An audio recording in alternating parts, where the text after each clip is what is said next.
एक शिकारी जंगल में शिकार के लिए जा रहा था कि तभी जंगल में उसे एक रंग बिरंगा तोता दिखाई देता है। अरे वाह, ये तोता तो कितना सुंदर है। ये अगर मुझे मिल जाए तो मैं इसे अच्छे खासे रुपयों में बेच सकता हूँ। चलो फिर इसे पकड़ ही लेते हैं। शिकारी तुरंत उस पे अपना जाल डाल देता है और उसको पकड़कर पिंजरे में कैद कर लेता है। चलो भाई, आज का काम तो हो गया। अब इसे बाजार ले जाता हूँ और फिर देखता हूँ ये कितने रुपए देता है मुझे। मुझे छोड़ दो, मुझे छोड़ दो, मुझे जाने दो। अरे बाप रे, ये क्या?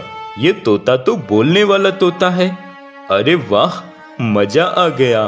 अब तो ये मुंह मांगी कीमत देगा मुझे। तोता बार बार चीखता रहता, लेकिन शिकारी उसकी एक न सुनता और उसको लेकर जा रहा होता है। मुझे जाने दो, मुझे छोड़ दो मुझे।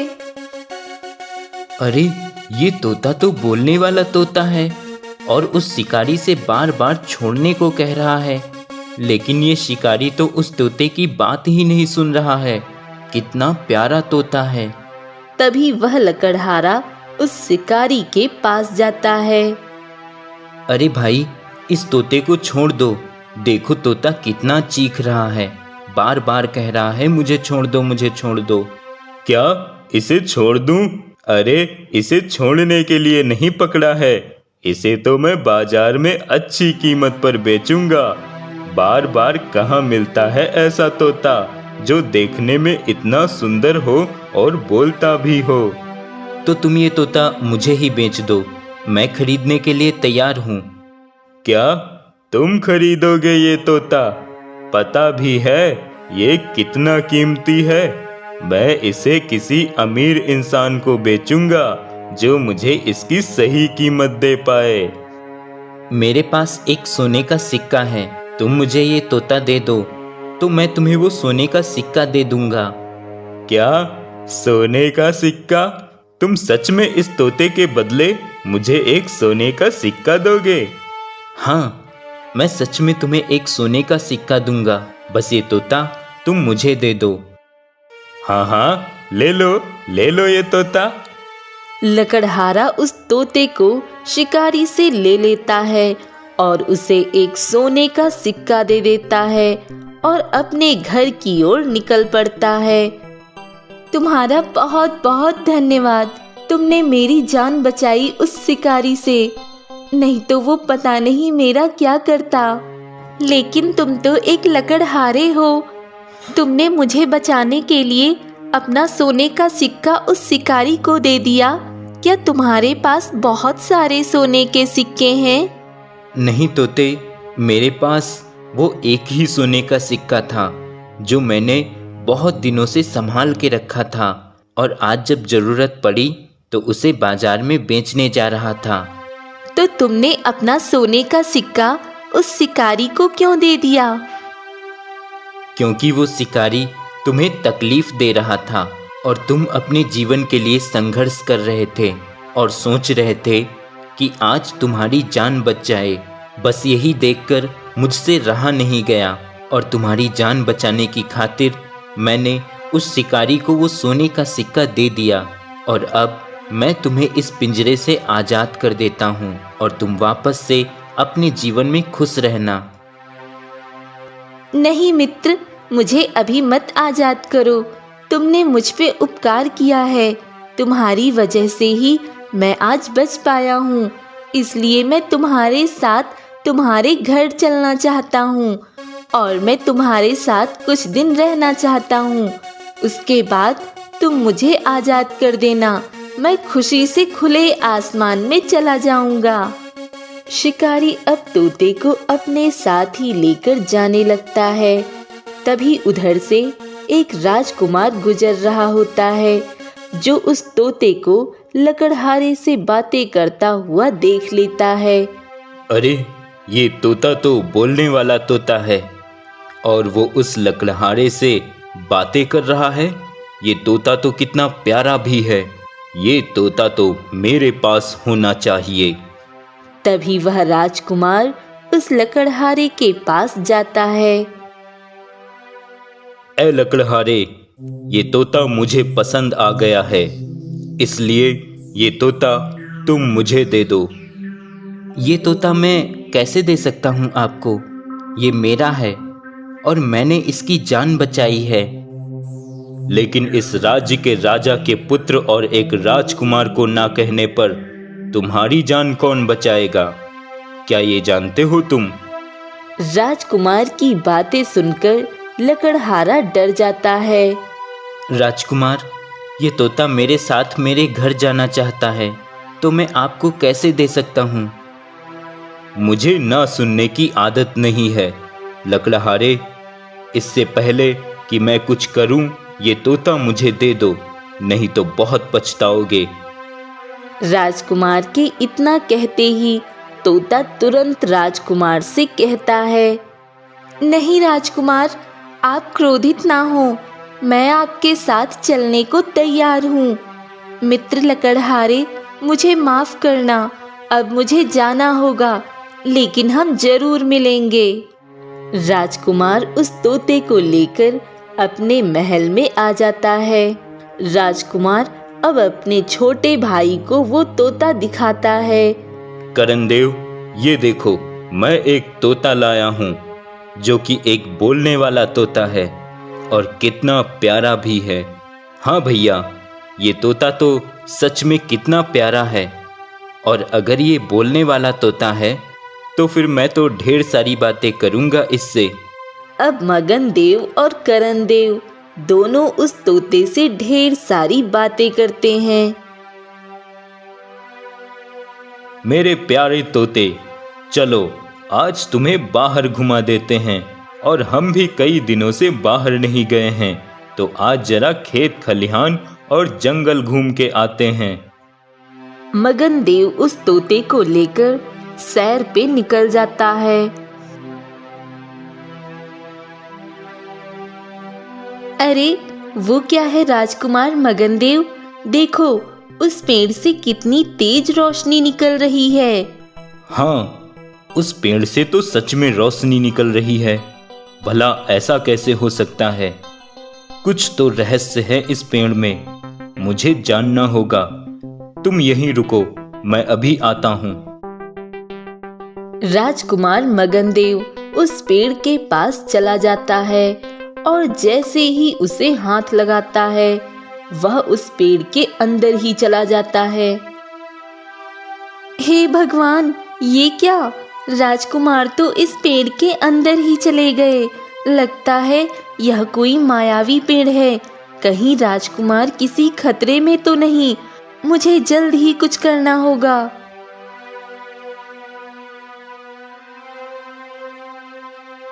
महाराज जल्दी चलिए, राजकुमार मगनदेव एक पेड़ के अंदर कैद हो गए हैं। इससे पहले कि वह किसी मुसीबत में पड़ जाएं, उन्हें बचाना होगा। तोता की बात सुनते ही राजा जल्दी से उस पेड़ के पास पहुंच जाते हैं और उस पेड़ को जैसे ही हाथ लगाते हैं वह भी उसी पेड़ के अंदर चले जाते हैं। अरे ये मैं कहाँ आ गया हूँ? ये तो कोई दूसरी दुनिया ही लगती है। और मेरा पुत्र मगनदेव कहाँ होगा? तभी अचानक एक विशाल चमगादड़ आकर राजा को अपने पंजे में दबोचकर उड़ा ले जाता है। छोड़ो मुझे, छोड़ो, छोड़ो मुझे, कहाँ ले जा रहे हो मुझे? छोड़ो।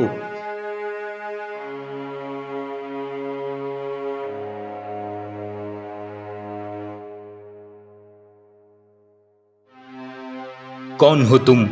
और वो चमगादड़ मुझे यहाँ क्यों लेकर आया है?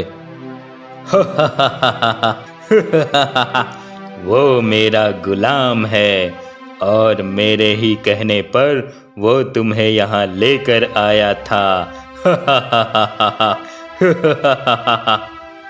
पर तुम कौन हो और ये सब क्यों कर रहे हो? मैं हूँ इस दुनिया का सबसे बड़ा शक्तिशाली इंसान और मुझे इस दुनिया का भगवान बनना है। जिसके लिए मुझे नीलगिरी पहाड़ी की गुफा के अमृत कुंड का अमृत पीना है, और वो अमृत अब तुम लाओगे वहां से।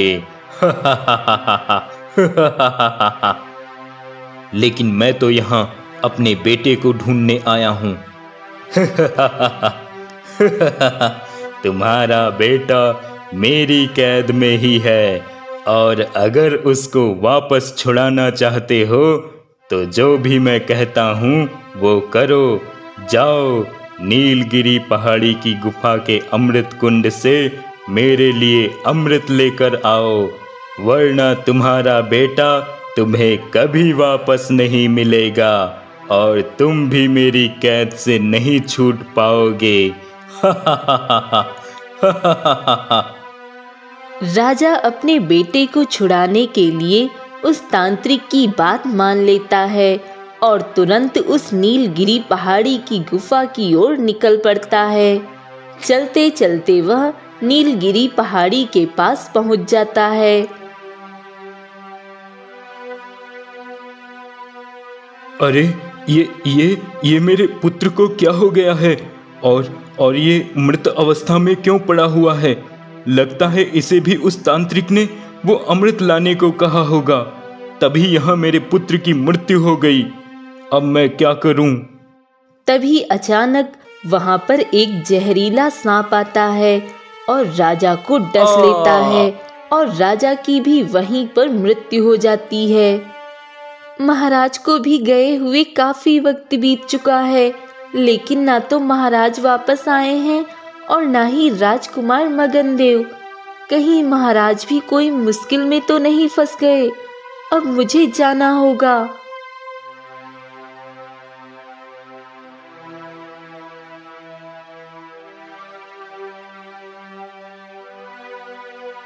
तोता राजकुमार करण देव को सारी बात बता देता है और तभी राजकुमार उस तोते के साथ उसी पेड़ के पास पहुंच जाता है।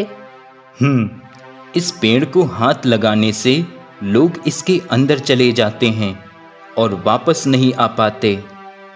करण देव तुरंत एक कुल्हाड़ी से उस पेड़ को काटने लगता है कि तभी उस पेड़ से एक आवाज आती है। रुक जाओ, मुझे मत काटो, रुक जाओ। पेड़, तूने मेरे बड़े भाई और पिता को कैद किया है। अगर तू उन्हें वापस नहीं करेगा तो मैं अभी तुझे काट दूंगा। नहीं, मैंने किसी को कैद नहीं किया है। मैं तो खुद एक गुलाम हूँ, और ये सारे बुरे कर्म जो कर रहा है वो तो कोई और है। और अगर तुम अपने पिता और भाई के बारे में जानना चाहते हो तो मुझे स्पर्श करके तुम्हें वहीं जाना पड़ेगा जहां तुम्हारे पिता और भाई गए हैं। तो ठीक है, मैं वहां जाने को तैयार हूं। मैं अभी तुम्हें स्पर्श करता हूं। रुको राजकुमार, अंदर जाने से पहले ये याद रखना कि अंदर जाते ही तुम्हें एक चमगादड़ मिलेगा जो तुम्हें उठाकर ले जाने लगेगा, पर तुम्हें उससे बचना होगा और किसी भी तरह उसके गले में पड़ा हुआ माला तोड़ देना होगा। अगर ऐसा करने में तुम कामयाब हुए तो वो चमगादड़ तुम्हें आगे का सारा राज बता देगा और फिर तुम्हें अपनी सूझबूझ से उस तांत्रिक का खात्मा करना होगा। ठीक है पेड़, मैं ऐसा ही करूँगा। राजकुमार, मुझे लगता है तुम अपने मकसद में कामयाब होकर ही लौटोगे, इसीलिए मेरी भी एक विनती है तुमसे। राजकुमार, उस दुष्ट तांत्रिक के पास मेरी एक माला है जो उसकी एक तंत्र खोपड़ी पे पड़ी होगी। अगर वापस लौटते हुए तुम उस माला को लाकर मुझे दे दोगे तो मैं भी सदा के लिए आज़ाद हो जाऊंगा और फिर कभी भी कोई भी मुझे स्पर्श करके मेरे अंदर नहीं जा पाएगा। ठीक है, मैं ज़रूर वो माला लेकर आऊँगा। प्यारे तोते, तुम मेरी प्रतीक्षा करो, मैं जल्द ही लौटूंगा। अब राजकुमार करण देव उस पेड़ को स्पर्श करता है और वह भी उस पेड़ के अंदर चला जाता है। तो ये वो दुनिया है जहां सबको कैद किया जा रहा है, लेकिन यहाँ तो कुछ भी नजर नहीं आ रहा है। ये चमगादड़ मुझे उठाकर ले जाए, इससे पहले मुझे इसके गले का माला तोड़ना होगा। चमगादड़ करण देव को अपने पंजों से उठाने की कोशिश करता है, लेकिन करण देव तुरंत नीचे झुक जाता है और चमगादड़ का वार खाली निकल जाता है। ये क्या? ये इंसान मेरे वार से बार बार क्यों बच जाता है? ये मेरी पकड़ में क्यों नहीं आ रहा? एक बार फिर से कोशिश करता हूँ। चमगादड़ फिर से करण देव को उठाने के लिए आता है कि तभी करण देव अपना हाथ ऊपर करके उसके गले का माला खींच लेता है, जिससे वो माला टूटकर करण देव के हाथ में ही आ जाता है और तभी वह चमगादड़ शांत हो जाता है। धन्यवाद नेक दिल इंसान, तुमने मेरे गले का माला निकालकर मुझे गुलामी से आजाद करा दिया है। कहो, मैं तुम्हारे लिए क्या कर सकता हूँ? चमगादड़, मुझे जानना है कि मैं उस दुष्ट तांत्रिक का खात्मा कैसे कर सकता हूँ। उस तांत्रिक को मारने के लिए मेरे पास कोई उपाय नहीं है, लेकिन यहाँ से कुछ दूर आगे जाकर एक दिव्य कुआं है, जिसमें से एक रोशनी बाहर निकल रही होगी। उस कुएं के अंदर एक महान सिद्ध महात्मा होंगे, तुम उनके पास जाओ। वह सिद्ध महात्मा ही तुम्हारी मदद कर सकते हैं। धन्यवाद चमगादड़, अब मुझे जाना होगा। लेकिन तुम्हें वापस आकर उस तांत्रिक के पास मेरे साथ ही जाना पड़ेगा, इसलिए मैं तुम्हारे लौटने तक यहीं प्रतीक्षा करूंगा। ठीक है, अब मैं जाता हूँ। करण देव अब उस दिव्य कुआं की ओर निकल पड़ता है। चलते चलते वह उस कुएं के पास पहुंच जाता है। तो यही है वो दिव्य कुआं, मुझे इसके अंदर जाना होगा। करण देव उस कुएं में चला जाता है कि तभी वहां एक साधु बैठे हुए दिखाई देते हैं, जिनका पूरा शरीर नीला होता है। प्रणाम महात्मा जी, मैं आपके पास कुछ मदद मांगने आया हूँ। कहो, क्या मदद चाहते हो? महात्मा जी, मैं इस दुनिया का नहीं हूँ, पर मैं अपने बड़े भाई और पिता को इस दुनिया में उस तांत्रिक की कैद से छुड़ाने आया हूँ, जिसके लिए मुझे आपकी मदद की ज़रूरत है। पर महात्मा जी, मुझे ऐसा लग रहा है आप भी किसी कष्ट में हैं। बेटा, उस तांत्रिक ने मुझ पे अपनी बुरी शक्तियों का कब्जा कर रखा है, जिसकी वजह से मेरा शरीर भी नीला पड़ चुका है, और जब तक मुझ पे उसकी बुरी शक्तियों का कब्जा रहेगा, तब तक मैं उस तांत्रिक को नहीं खत्म कर सकता। लेकिन तुम अगर प्रयास करना चाहते हो तो मैं तुम्हें एक रास्ता बताता हूँ। मेरे उस कमंडल में जो पानी है, तुम उसे पी लो, और उसके बाद तुम अगले 24 घंटों तक जिस किसी चीज़ को चाहो पत्थर बना दो, या उसका आकार भी छोटा कर सकोगे, और उसे वापस पुनः पहले जैसा भी कर सकोगे। लेकिन इन शक्तियों से भी तुम उस तांत्रिक का कुछ नहीं कर सकोगे, पर अपनी सूझबूझ से तुम बहुत कुछ कर सकते हो। यदि तुमने अपनी सूझबूझ से उस तांत्रिक को मार दिया, तो मुझ पर से भी उस तांत्रिक की बुरी शक्तियां हट जाएंगी। महात्मा जी, आपने जैसा बताया है मैं वैसा ही करूँगा, और मैं उस दुष्ट तांत्रिक का खात्मा करके ही रहूँगा। अब करण देव वापस उसी जगह पे जाता है जहां वह चमगादड़ उसकी प्रतीक्षा कर रहा होता है। चमगादड़, चलो, अब मुझे उस तांत्रिक के पास ले चलो। अब चमगादड़ करण देव को उड़ाकर तांत्रिक की गुफा में ले जाता है। ऐ दुष्ट तांत्रिक, मेरे पिता और भाई को कहाँ छुपा रखा है तूने?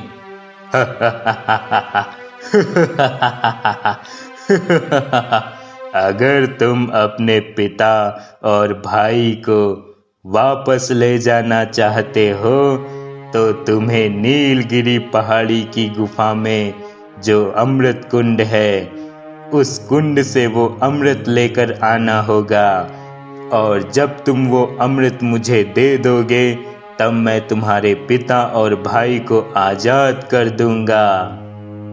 करण देव कुछ देर सोचता है और उसकी बात मान लेता है और अमृत लेने नीलगिरी पहाड़ी की ओर जाने लगता है। और जैसे ही वह नीलगिरी पहाड़ी के पास पहुंचता है तभी वहीं उसके पिता और भाई के मृत शरीर पड़े होते हैं। पिताजी, पिताजी, बड़े भाई, उठो उठो पिताजी, उठो भैया।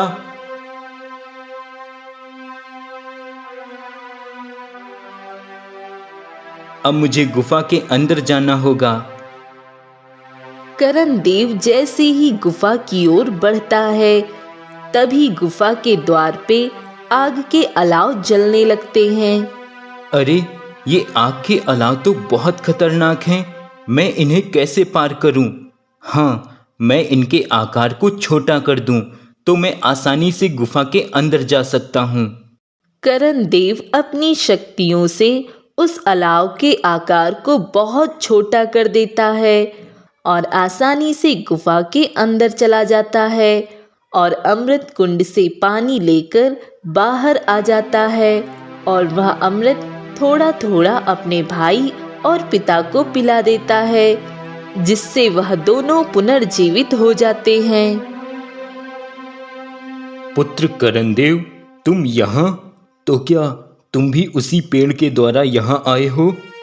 हाँ पिताजी, मैं आप दोनों को यहाँ से ले जाने आया था, पर आप दोनों यहाँ मृत अवस्था में पड़े थे और मैंने आप दोनों को अमृत कुंड का अमृत पिलाया है, जिससे आप दोनों के प्राण वापस आए हैं। पिताजी, भैया, अब आप दोनों जल्दी से उसी पेड़ के पास चलिए और मैं उस दुष्ट तांत्रिक का खात्मा करके वहीं आकर मिलूंगा, उसी पेड़ के पास। राजा और मगन देव दोनों उसी पेड़ के पास चले जाते हैं और करण देव उस तांत्रिक के पास जाता है और उसे वो अमृत दे देता है। तभी वह तांत्रिक वह अमृत पी लेता है। मैं अमर हो गया, मैं अमर हो गया। अब मैं हूँ इस दुनिया का भगवान। अब मैं जो भी चाहूँगा वही होगा और सारी दुनिया पे होगा बस मेरा ही राज, और अब तू मेरा गुलाम बनेगा। क्या? लेकिन तुमने तो कहा था कि तुम मेरे पिता और भाई को मेरे साथ आजाद कर दोगे। नहीं, कोई आजाद नहीं होगा। अब मुझे मेरी ये चमत्कारी माला की कोई जरूरत नहीं। अब मैं अमर हूँ, कोई मुझे नहीं मार सकता। तभी तांत्रिक अपने गले की माला, जिसमें उसकी जान बचने की शक्ति होती है, उसे उतारकर फेंक देता है। तभी करण देव तांत्रिक पे अपनी तलवार से प्रहार करता है और तांत्रिक वहीं पे गिर जाता है। ये क्या? मैं तो अमर हूँ, फिर भी मुझे दर्द क्यों हो रहा है? दुष्ट तांत्रिक, मैंने तुझे अमृत दिया ही नहीं, वो तो पहाड़ी के पास की एक नदी का पानी था जो मैंने तुझे दिया था। तांत्रिक, तू लोगों को गुलाम बना के उनसे बुरे कर्म करवाता है। अब तेरी यही सजा है।